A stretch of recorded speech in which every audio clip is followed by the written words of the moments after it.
kept inside so long. I've lost sight of right and wrong. When you left an open door, I couldn't help but explore. So I took off with no plan, thinking I could find a friend, saying hi and shaking hands.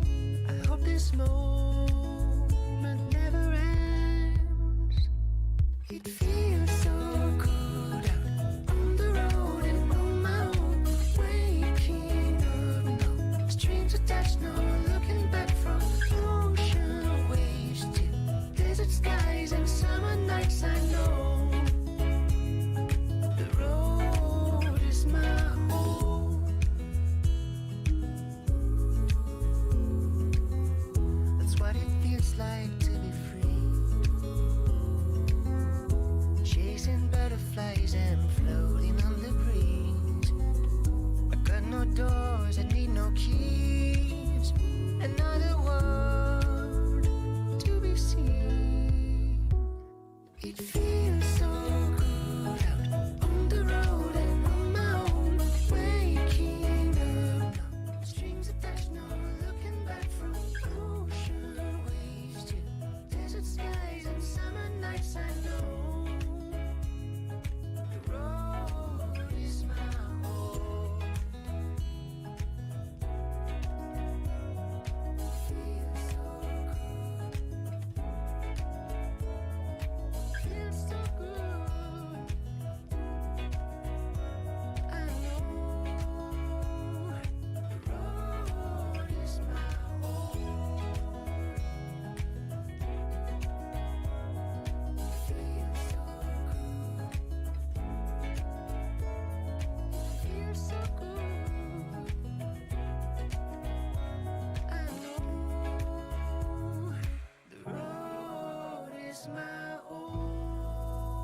Hey guys, and welcome. Welcome to the Eastern Tennessee, home of the SIS tech support at the foothills of the Great Smoky Mountains National Park. All right, and welcome. Okay, cool. We're going to get started today, and I've already got somebody on the phone call here, and this is what's going to be cool about this is that we are doing a live call-in show, whatever you want to call it, and we're going to be doing SIS that's relevant to you. And so what we're going to do today is the number is on the chat. It's 865-310-4880, and that is my direct cell phone number, and it should go through the board, and we're going to give it a try here, and hopefully everything is working the way it's supposed to. And I should have Brad on you. Brad, you there, buddy? Yeah. Hey, Brad. Hey, how are you? Doing well, sir. Hopefully I've got everybody's volume good. So welcome. Oh, yeah. So you're a rep with Worth, right? Yeah. Okay, cool. So where are you from? Columbia. Columbia. Okay, good deal. Been there many times, my friend. So what can I do for you today? Well, I'm getting more interest of people wanting to use the SIS in the way of purchasing. Okay, CMI, customer managed inventory, or just using it to help facilitate what you're doing? Well, for them to help facilitate what they're doing in the way of managing. Well, I think that's an excellent question. So SIS is capable of doing it, and the SIS program has got it in a couple of different ways. One, you can manage both Worth products and non-Worth products. And I'm going to go ahead and just log into my buddies over here at Joe Newbert Collision. And if you've got SIS set up and you're wanting to use it for purchasing Worth products, it's pretty darn simple. Do you know any of your customers using a barcode scanner, or are they using it with a phone app? Probably the phone app. Okay, cool. So you have that ability for both. And now, as I talked about last week, is that we have the new tablet version coming, and that also uses an inexpensive barcode scanner. I will save that for later in the call here if you want to hear about it. But in order to set this up, Worth products are already in the system. That's what's cool about this, is that there's nothing to do. All I have to do is I have to go into the administrator screen and just click a little checkbox that says customer managed inventory.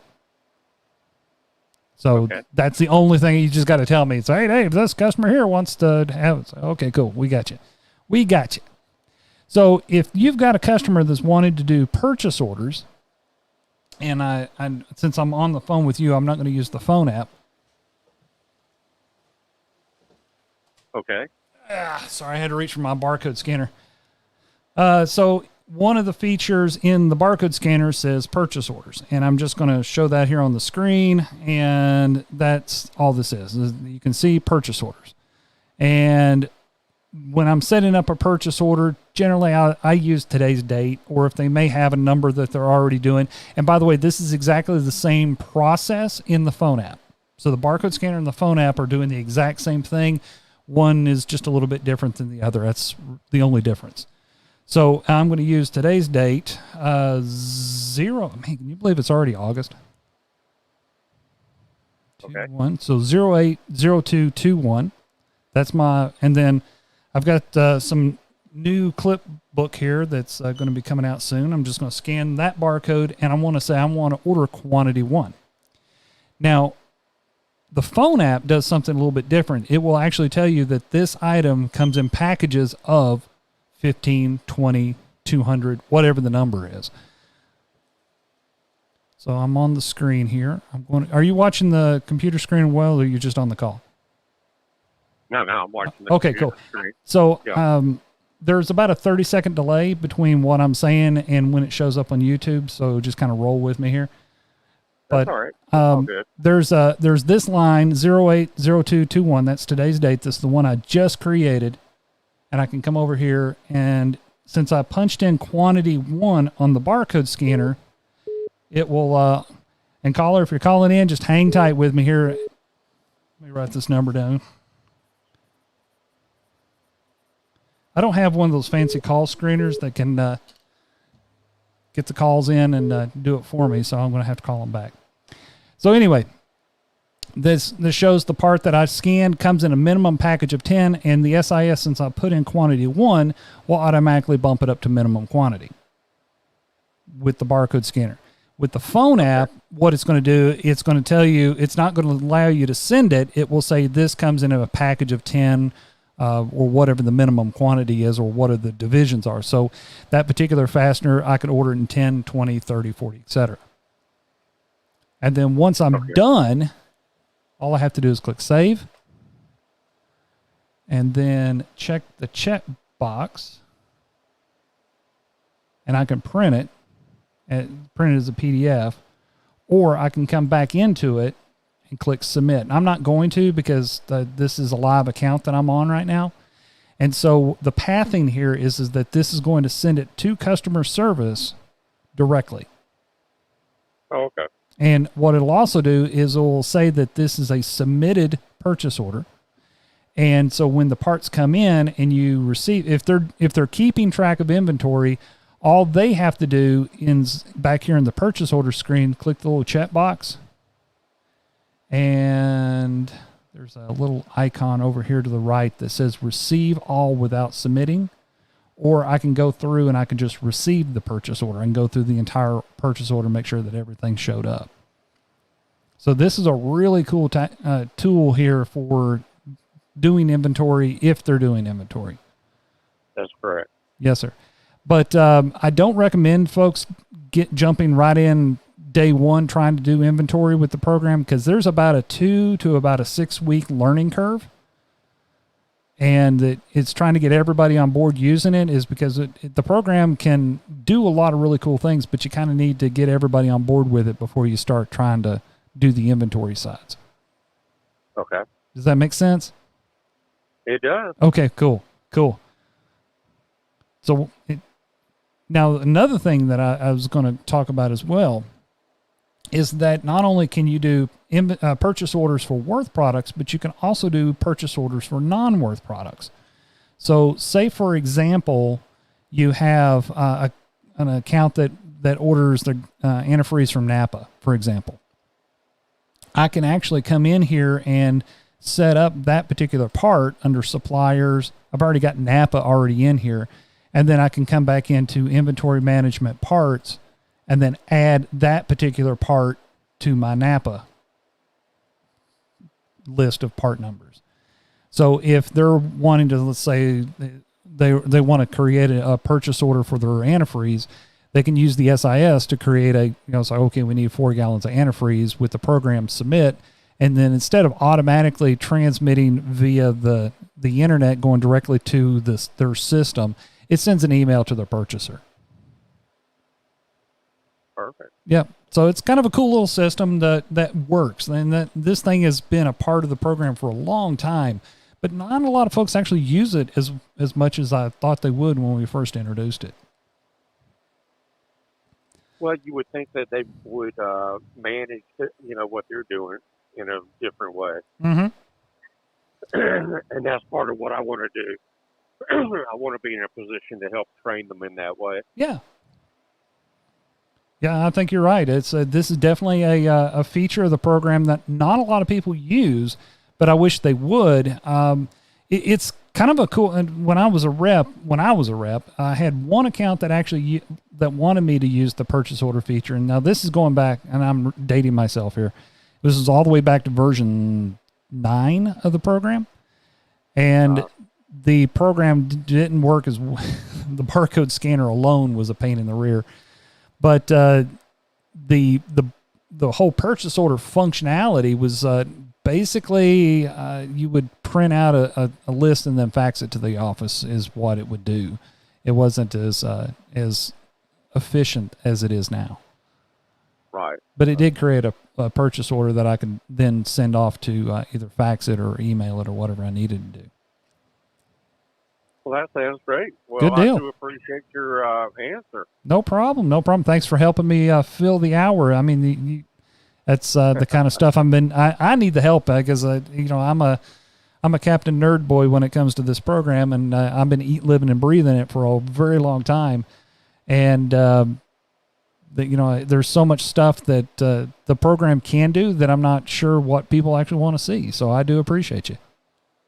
Very much. Thank you very much. All right, Brad. And, take care. I'll Yes, sir. continue to watch. Okay, good deal. Well, I look forward to it then. Thank you. All right, I'm going to mute my microphone here. I'm going to make a quick phone call, and just hang tight with me for just a second, guys.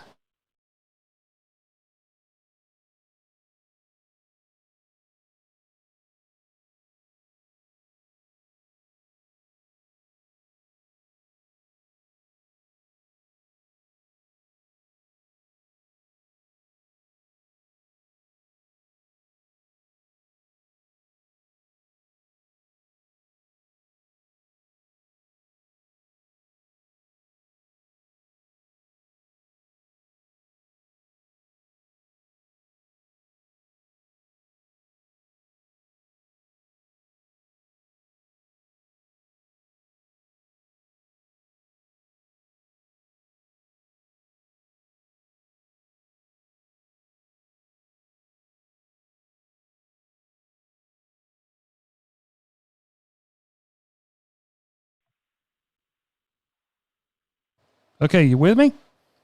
I'm here. All right, cool. Welcome. All right. Thank you. And your name again, sir? Jeff Appel, Jeff. All right. Where are you from? Philadelphia area. Philadelphia. Beautiful city, my friend. So what can I Thank you. do to help you today? I wasn't really sure what this was. I kind of just jumped on. I know it said vending and stuff like that. I don't really know too much about vending, Okay. so I kind of was just gonna sit in. I'm assuming it's like a conference call. Well, it's more of a YouTube live, and think of your favorite sports radio talk show, and that's what we're doing. All right. But I don't know anything about sports ball, so I'm just winging it as best I can. All right. Yeah. So I've been with the company maybe about 8.5 months now. I don't have any customers that have vending. I've never seen one of the vending machines other than training and Right. etc. So I kind of was just intrigued. I kind of Good deal. figured I'd call in and see what's going on. Okay, well, good deal. Well, thank you for calling in and bringing up an awesome subject here. Right on the screen, I don't know if you can see this yet or not. There's about a 30-second delay between what I'm saying and what shows up on the stream here. But what I have is a picture of one of our hybrid vending machines. And Okay. the difference between there's three basic machines that we have. We have the hybrid is one, and it's a combination of a coil and locker. So have you had a chance to at least see those pictures yet? I've seen those pictures, yes. Okay, awesome. So the photos that we have of the vending solution that we carry is they come in three basic flavors. And if you want to know some more, season 2, I actually interviewed Joe Castro, and I did a whole thing on in depth on the vending program. But I'll summarize it here in this call. And so the vending machine that you see on the screen, this is our hybrid. A coil machine is a full size. It's the same footprint as this is our coil machine, but it has 50 coils in it. 10 of them are singles and 2 rows of doubles on them. So you get a total of 50 slots in the coil. And then beside it will be an 18 count locker that can be for like bigger cans. So that what you see in the bottom of this machine is like cans of like black satin black trim paint, zinc rich weld through primer, et cetera, et cetera. That's what's in the machine down at the bottom. Now the hybrid gives you the best of both worlds in the same footprint as a coil machine. So it's kind of a lot of shops are very tight on space, and that's the reason the hybrid fits a beautiful little niche. The only thing is you lose half the coils. So this machine has 25 coils compared to the 50 in a full-size coil, and it has 16 instead of 18. And 4 of the lockers are on the sides. I don't know if you can see that down there next to the electrical outlet on the picture. I cannot see the picture. Honestly, I'm actually on the road. Okay, that's fine. So if you go back and watch I the have an video. idea. Well, yep. It's the top of it is a coil machine and the bottom of it is a locker. So that's really what the difference between the system. It's a combo unit. This reason we call it the hybrid. So it's kind of a best of both worlds. Now, the advantages, disadvantages between the two. If you have a large let's say that you have a large Ford dealership, and you're just going to pick that out of the air. And this Ford dealership has, say, 50 technicians. Yeah, the hybrid might be a little small because you're going to turn a lot more product through that machine than what the machine is capable of holding. So a hybrid may not be what you want, but then again, they may have a space issue. If they have a space issue, the hybrid really shines. So you got multiple tools in your tool bag to pull out as you need them. Good to know. So it's a very cool program. When I was literally in my training class way back when, and the training manager that I had at the time said, "You know what, Dave? The SIS program will never be successful until we figure out a way to get vending involved." And about 10 years ago, roughly, we brought vending online. And vending also talks to SIS. And this is where it gets really cool. As long as we have the vending machine set up in the SIS software on the administrator side, then a technician walks up to the machine, punches in who they are. I'm technician 15. I'm working on car 1234, and I need something out of slot 17. Well, slot 17 happens to be a spot weld drill bit. Boy, say that 10 times. I'm just having to force the words out. Yeah. So anyway, you have the spot weld bit that's in slot 17. So the machine knows what's in slot 17. So it sends a message through the interwebs right into SIS. And within an hour, the SIS now has a line item on that particular RO for a drill bit. That's awesome. So everything is integrated. It's a matter of just setting stuff up and plugging in, serial numbers and stuff like that. It's not a big deal. We do it all the time. Joe Castro is the head of our vending department, and he does a fantastic job out there on the West Coast. And we have machines that are brand new, machines that have been reconditioned, and some people are telling me that the reconditioned machines are actually coming out looking better than the new ones. So, definitely keep those in mind. And, customers that really want to, now you don't want to use these for like clips and fasteners, for example, because that's there's just not enough slots in the machine to put enough fasteners in there, unless it's like a Honda dealership and they, here are the top 5 fasteners that we use out of the machine. Okay, cool. We can do that. But generally the clips and fasteners don't vend real well in this machine. This is going to be a lot more for like your 2-part products, a lot of your different drill bits, for example, stuff that the parts manager is always shoving in his drawer, and then they forget to tell you why you're in there writing up the order, and then it's a couple of days later, oh man, you gotta, Jeff, I'm needing some drill bits, man. You gotta get them to me ASAP, and so you're scrambling to try to find what he needs, right, and get it added to the order that you submitted last night. I've got a dealer that a Mercedes-Benz account, and nice. Every brake job they do the RO and all that Mm-hmm. stuff. They actually a can of brake clean. They use our solvent. Nice. And every brake job, a can goes out on that job, so it'd almost be the same idea. Yeah, exactly. That's really kind of figuring out what your cost of goods are. And a lot of times when you're doing like a wheel weight or doing a tire, not a tire rotation, but a tire change, you figure out what your average cost is in wheel weights, and then you can use programs like the SIS to kind of give you a baseline of what you need. But once it's in their dealership software, it's pretty automatic, and it's just a moneymaker for them. Okay. If you say, hypothetically, if you had a customer that was interested in the machine and the vending, from start to finish, how long would it take to, I guess, get the machine in, set it up, get it stocked, and get the customer, I guess, trained on it and how, they can use it? That's an extremely good question. Honestly, I don't have an answer for you because I don't know. Okay. This is Joe Castro's. This is his ball in his court, as they say. Hearing me using all these sports ball analogies. But Joe would be the guy to do that for you. A lot of the times, the delays that come in is like, for example, the customer that handles our coil machines. They have they do. Let's say 500 machines a year from us.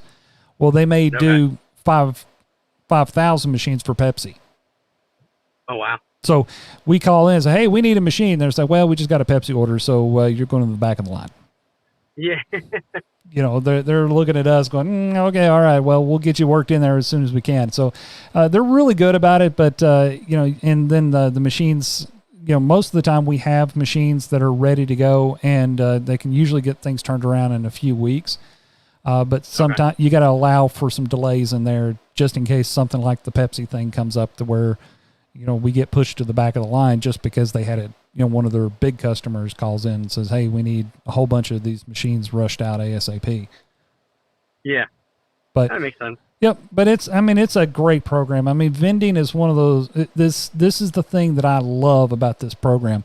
You know, I'm sitting here talking about the vending machine. I'm not even showing it on the screen. Boy, what kind of a host am I? Yeah. There we go. I think there's a few shops, you know, a few customers I would like to try and pitch it to. Yeah. You know, I just didn't know too much about it other than just, you know, talking here and there about it. Yeah, yeah. So.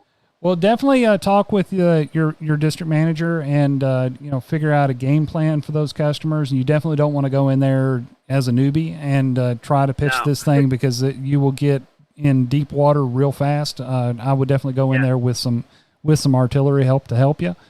But once you do 2 or 3s, now I'll go ahead and tell you now, as one rep to another, you will hate this machine for about 2 to 3 months.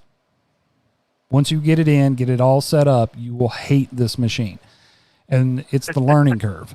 So the learning curve is because this is so different from everything else we've done. And the picture that I've got up on the screen, and I apologize to everybody. This is the fun part of operating without a net. So the screen that you see up here is there's a lot of items. Let's see if I can get a better picture. There we go. So this is a picture of what, just kind of a close-up of what the coils look like. And a lot of the coils themselves, we have to become merchandising managers as well as sales professionals. So it's not just us writing numbers down. It's also learning how that certain items vend better than others. So, for example, the picture we have in slot 11 and 12 are drill bits in the plastic little tubes. Those things are amazing to vend out of a vending machine because there's no friction there. What you don't want to do is you don't want to take a raw drill bit and put it into those coils because the raw drill bit has cutting surfaces on them. And this is a true story, by the way, is a truck shop up in New York. The drill bits, we had let's say we had about 12 drill bits in this machine. As the coils would spin, the drill bits would start digging in almost like a tent stake dragging across your yard. And instead of the drill bits dispensing, the coils started compressing. Because coils are just big springs is all they are. And it got compressed to the point where it just couldn't take it anymore and then just let go. And drill bits flew all over this machine. And it was quite a bang when that happened. So it's like, ooh, lesson learned. We need to package that a little better. But lessons learned. Question about the say after the vending machine stops, reordering. Does this send, I guess, orders by itself, or does the rep actually go in and service it as if it was a cabinet, you know, an assortment drawer? It would be an assortment drawer approach. So what you would do is you would have, let's say that drill bits are in the machine, and I like using drill bits because they're easy to figure out what you're doing. And let's say that you have 2 drill bits in there, and you don't that's kind of low. You need to order some more. So what this does is this is more of don't think of it as a inventory management tool, but an inventory security tool. Okay.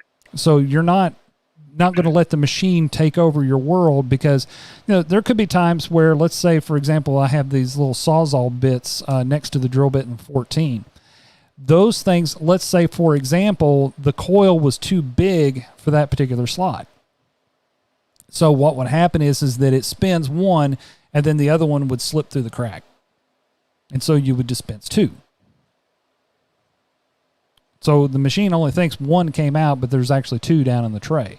You come back in, you've got to adjust all the inventory, or they may hand you 2 or 3 and say, hey man, these keep falling out.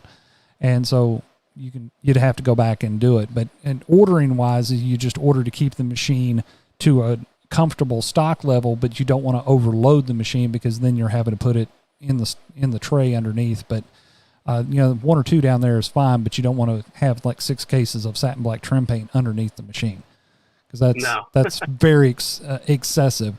A couple of cans is one thing, but you get more than that. Then customers, if they do open the machine, will not be happy with you. That makes sense. Good deal. Good deal. All right. All right. Any other questions? I mean, this is an SIS call, but we definitely got off on the vending tangent. No, no other questions really. Good deal. All right. Anything else I can help you with? No, that's about it. All right. Good deal. For now. All right. Well, keep tuned, and good luck and congratulations. Welcome to Worth. Thank you. I appreciate it. All right, guys. I'm going to pause it here for just a second and get our next caller on standby.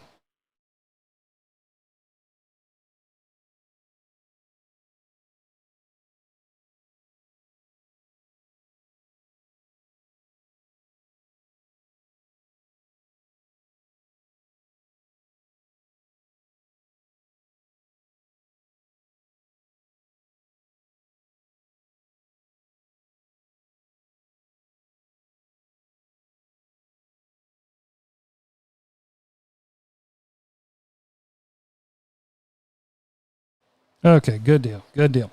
All right, so that is that. Back to my OBS here.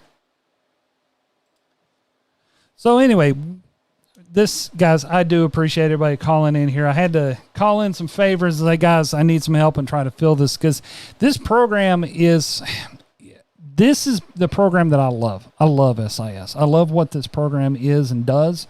I love what it can do for shops. This is the kind of program that can really mean the difference between a shop that does okay and a shop that does really well, especially when we're talking about with the vending integration with SIS.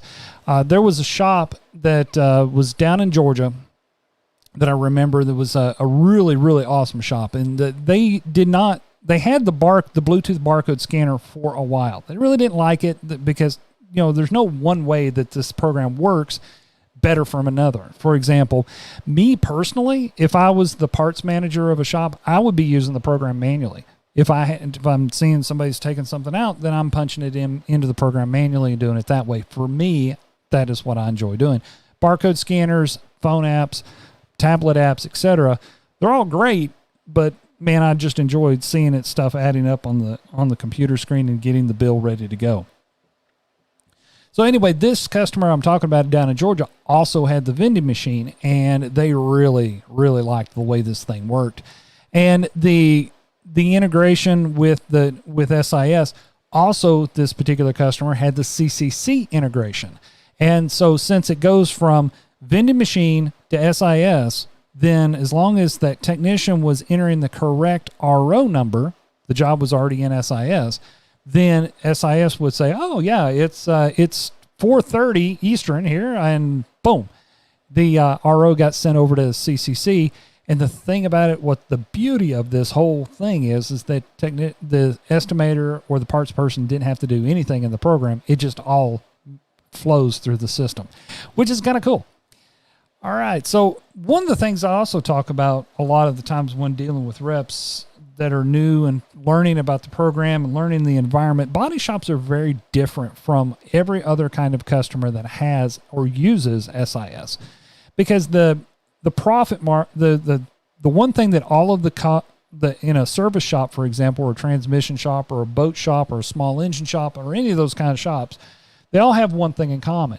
The person that owns the vehicle or owns the piece of equipment is the one that's going to be the one more likely paying the bill. That's just the way it works. But in a body shop, it's different. In a body shop, it's the insurance company that comes into the equation that kind of changes things up just a little bit.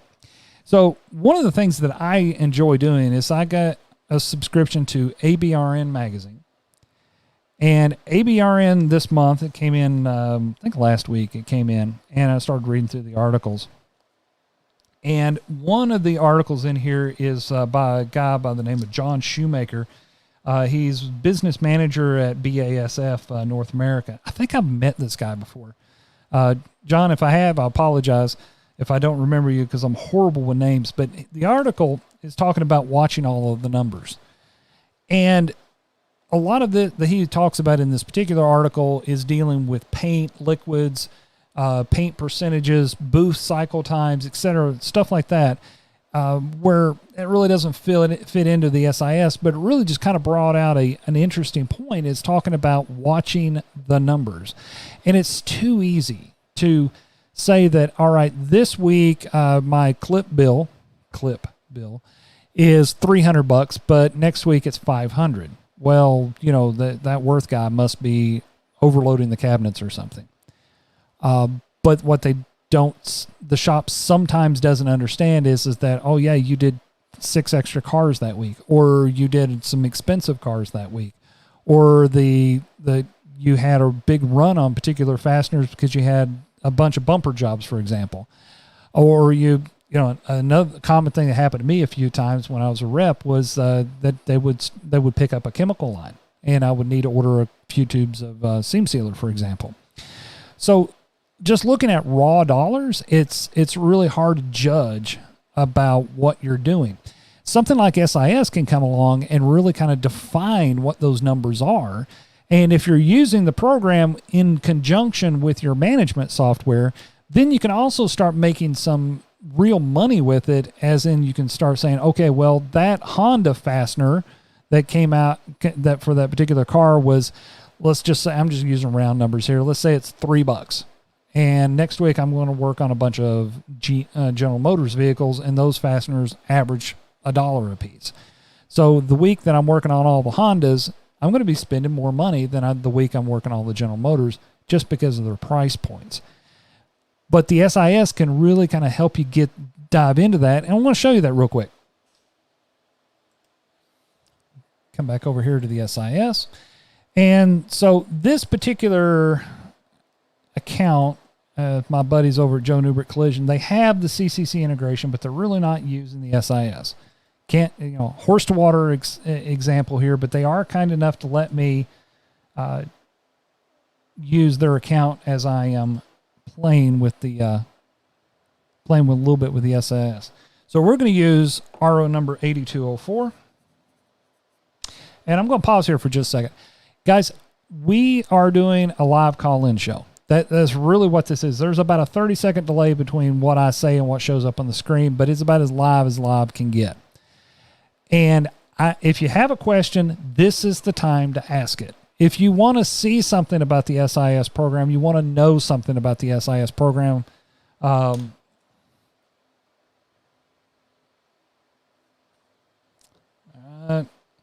this would be the time that if I had a call screener, yeah, not in the budget. But, you know, the SIS has the ability of really just kind of defining those numbers. So let's use 8204 is our RO. And I have one of these, you know, I can go ahead and show this off. I have a notebook here. We have just redone the clip catalog. And the team that did this, I am so happy with them. I'll just hold this up here. This is the new clip catalog. They have done marketing, and the printers have done a fantastic job with this. Look at that. It is a full book. There's the fasteners. They all have barcodes. I've tested pretty much all of them so far, and they seem to work really, really well. Let's see how many pages this is. That's a bunch.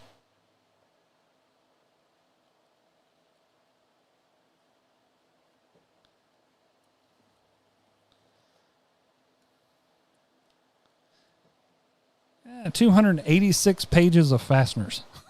That's crazy, dude. Oh, man. So anyway, let's go into the SIS here. Now, I'll go ahead and warn you, I'm up here in the new clip section, so if some of these don't show up right away, they may not be in the SIS just yet. But let's say that we're working on an Audi here, and there's this one fastener. First thing I'm going to do with this is find my mouse, and we're going to change this to Dave Laymon. That way, that Matt doesn't get a... the thing about SIS is that if you know who the estimator is, and the estimator is a user in SIS, Matthew Carr will automatically be flagged as the user. And that way, whenever we print or we transmit the RO to CCC, Matthew will get an email. So I don't want Matthew getting an email wondering why a job that delivered a few weeks ago all of a sudden has new clips and fasteners on it. So I changed this. I'm going to click save, and we'll come back into this. 8204 is the RO. And we're going to add one of these fasteners, these Audi fasteners.